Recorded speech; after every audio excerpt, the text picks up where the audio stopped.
Don't worry, guys. I'm not dead. I've been uploading recently because I'm working on a big project. But in the meantime, until that project comes out, I wanted to respond to Rockstar's response to Sharkcard criticisms. If you did not know, the director of design, basically the head design guy at Rockstar Games, responded to Sharkcard criticisms in a Game Informer article. And oh boy, it's pretty bad. With GTA Online, we decided to give our players access to all updates for free because it kept our players together and allows them to make their own choices about what they want from each update and in what order. Everyone has access to everything and no one is forced to pay a lump sum for items they may not want or need. With GTA Online, if there's content that people don't want or like, they can simply ignore it and do something else while still being in the same core world as everyone else. For us, this model works and has let us keep expanding the experience given the huge amount of stuff we have given for absolutely free, including heists and all the modes and other clothes which cost almost nothing. Are you talking about the free t-shirts you guys give out when players log in on a certain day? Is that what you're boasting about? Because trust me, clothes, they're not free. They're not almost free. Now here's the part that really got me frustrated. Quote, I really don't think we can be accused of gouging the player base. Unquote. Really? Really? You don't think you can be accused for gouging the player base? Let me just put things in perspective for you, right? GTA Online. Smuggler's Run comes out, right? A bunch of planes and hangars and cool stuff. Yay, we all had fun, right? Let's say you see the Bambushka, right? It's a really cool plane. Of course, you don't have to purchase every plane in the game, but you want to buy the Bambushka because it's a really cool plane, right? It's the one plane you want. You want to buy it. You want to upgrade it. You want to get rockets and drop bombs because it's a really cool plane, right?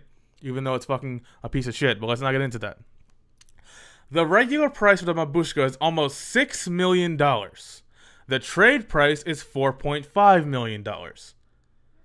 So if you do the math real quick, which if you didn't know, doing pack standard over and over again, splitting it 40, 20, 20, 20, 40 goes to the host, 20% to the rest of the people, that nets you 380k profit if you're playing on hard as a heist member, and it nets you 400k profit if you are the host of the heist. This is per hour. It's the most efficient way to make money in the game. It's more efficient than cocaine, which, you know, takes 6 hours. Plus, you know, all the time you spend resupplying and selling to make 400k. So obviously, it's not a good way. It's on the same level, a little bit better actually than selling cars from import and export. And yeah, pretty much heists is the best way to make money in the game, right? Without buying shark cards. So let's go with the big number. Let's say you're hosting pack standard, right, with you and your boys, and you get 400k profit an hour, right? So let's take 4.5 million, right, divided by 400,000. You would have to do pack standard 11.25 times, so like 11, 12 times. Let's just go with 11 times to play. Now, pack standard, if you know the speedrun strats and you're really good at it, you can do it in just over an hour, maybe even a little bit under an hour if you're really good at it. So that is 11 hours, and if it takes you 2 hours to do pack standard, which, let's be honest, most randoms it does take 2 hours, that's double that number. So that's what, 22 hours? Well, let's just go with the small number. An hour to do pack standard, 400k every time to buy the Bambushka. That's not, you know, counting the price of the hangar you need to buy to store the Bambushka in the first place. That's not counting the mechanic you have to buy for your hangar so you can actually customize Bambushka. That's not counting the price of the upgrades for Bambushka. That's counting the base price of just the Warstock trade discounted price. It would take you 11 hours of grinding the most efficient money-making method possible in order to buy the Bambushka, right? Or you can give 100 real-life dollars on an $8 million shark card. So how can you say, and it's the same sort of the Tula, if you want to buy the Tula at the discounted price, which is like 4 million or something, 5 million, it would take you like 10 hours. 3.9 million at the trade price. It would take you almost like 10 hours of doing pack standard over and over again to be able to afford the Tula. So I don't see how you guys can say that you aren't gouging the player base when ever since, I don't know, the last year or two, the prices of everything in the DLC, and then we're talking about one plane here, right? But the prices of everything in the DLC, and gun running, and Smuggler's Run, whatever DLC that's come out, the prices of everything keep on inflating and rising, but the money-making methods stay the same. We're not making more money from heist. We're not making, you know, better money per hour, and then use Smuggler's Run crates, or, you know, import, export, or any of it. Now, I know what some people might say, well, you know what, shark cards, even though we hate them, and even though we gotta grind for, you know, ungodly amounts of hours that no one who goes to school, works a job, or has, you know, a social life could actually do, like, this game feels like World of Warcraft or something. You know the stories where people just play World of Warcraft all day, every day, and then neglected their family, and they lost their wife and shit like that?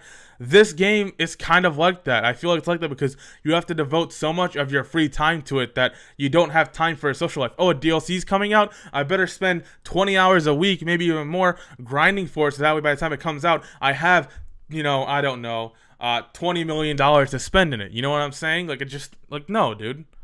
It's not a fair amount of time to grind. I can understand even grinding for 4-5 hours to get, a Bambushka. But 11 hours, dude? 11 hours is the best money-making method possible. 11 hours? Are you kidding me? But you know what? Sharkcards are a double-edged sword, right? It's good because we get free DLC because they need money to make the free DLC, but it's bad because we get inflated prices, right? Well, let's just see how much money is going spent on the DLCs, right?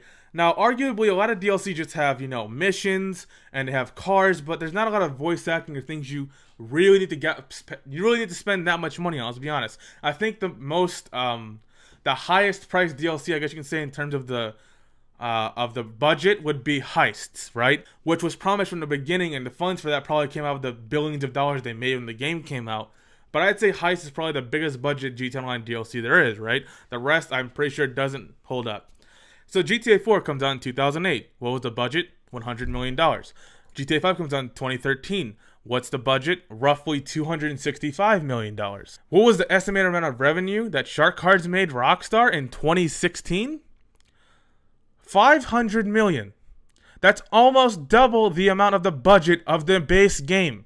GTA 5 with a full-fledged online and single player with three protagonists, or GTA 4 for $100 million, with a full-fledged multiplayer and single player, $100 million. But what did Sharkcards bring in? Estimated in April of 2016, that was over a year ago, $500 million. Now, are you telling me that Rockstar Games needs almost double the budget of the original base game, probably even more by this point, to make the free DLC that they give us? No, of course they don't. You're retarded if you think that. So to say that Rockstar isn't gouging us is bullshit, because they obviously don't need that much. You don't need to pay. They don't need to charge you $100 real life dollars for a measly $8 million in game, which $8 million might sound like a lot if you don't play GTA Online, but trust me, you can spend $8 million on 2 airplanes in the game out of, like, I don't know, 30. So my point is that when Rockstar says, I don't think it's fair, let me quote him exact verbatim, I don't think we can really be accused of gouging the player base.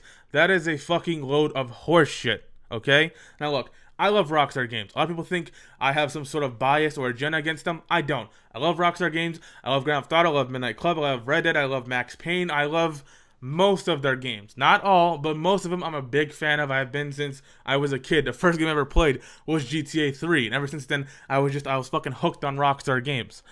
But the point is, right, is yes, I'm a fan of the games and I love their work.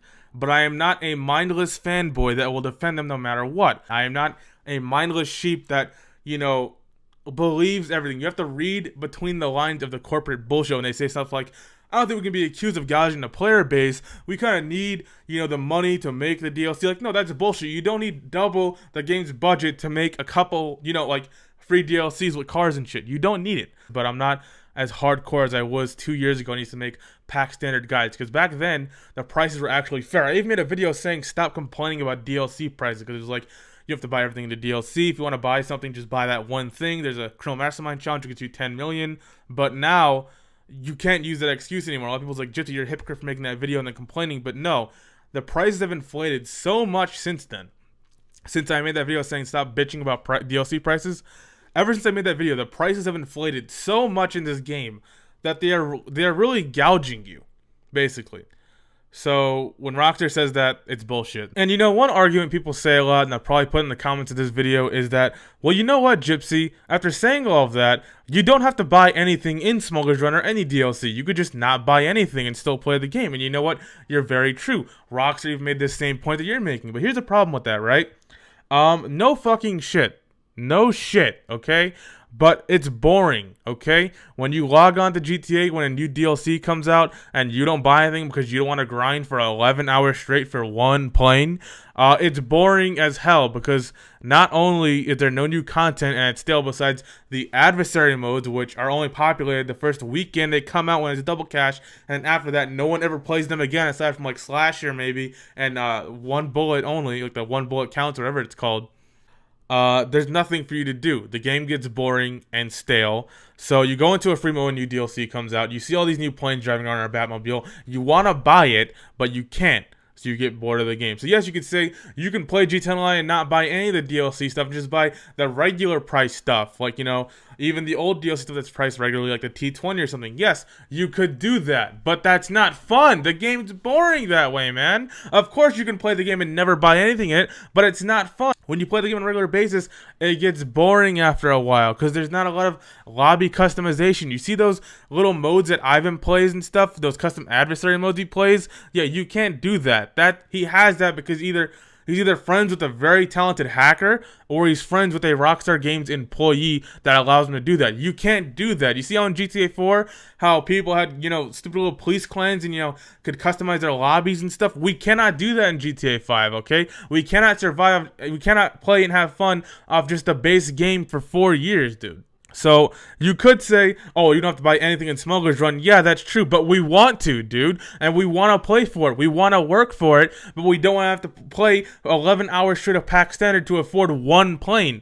So that's my point. My point isn't, oh, you're forced to buy it. No one's forcing you to buy anything in new DLC. A new DLC can come out and you cannot use anything in it. That's not the point we're making. The point that, as a community that we're trying to make, is that we want to work towards it and have a sense of achievement and a sense of progression. But not when you have to spend 11 and 12 hours straight grinding pack standard for one single plane, or spending $50, $100 of real life dollars for one single plane.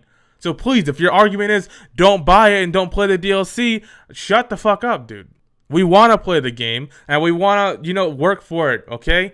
But we don't really have that choice because it's not working for it. It's not playing for it for a couple hours, having a sense of progression. It's a grind, a constant, long, and boring grind in which you need 3 other players with you if you want to use the most efficient way possible. So please, that argument falls flat on its face. Your argument basically is, if you don't like it, you don't have to play it. Well, no shit. We want to play it. We want to support the game. Whatever. Rant over. I'll have some real content coming up soon. Don't worry about that. I know this video is a little lazy, but I want to get this off my chest because this is just bullshit. This response from Rockstar to Game Informer is straight bullshit. And you really need to learn how to read between the lines when you're reading corporate garbage like this. Because you can't just take what they're saying at face value, because if you do, you're going to end up spreading false information, looking like a retard in front of everyone. So, yeah, I don't know. Rant over. Also, to everyone that's been sponsoring the channel and donating to my live streams, thank you for your support. I appreciate it. If you want to stay up to date with what I'm doing, or maybe even see when I'm uploading a new video, because I know I'm not active on this channel a lot, Gypsy the Scumbag, follow me there. My old Twitter got suspended, so got a new one now. Thanks, by the way, Twitter. Anyway, that's pretty much it. I'll see you in the next one. Why am I saluting? I'm a retard. I'll see you in the next one, guys.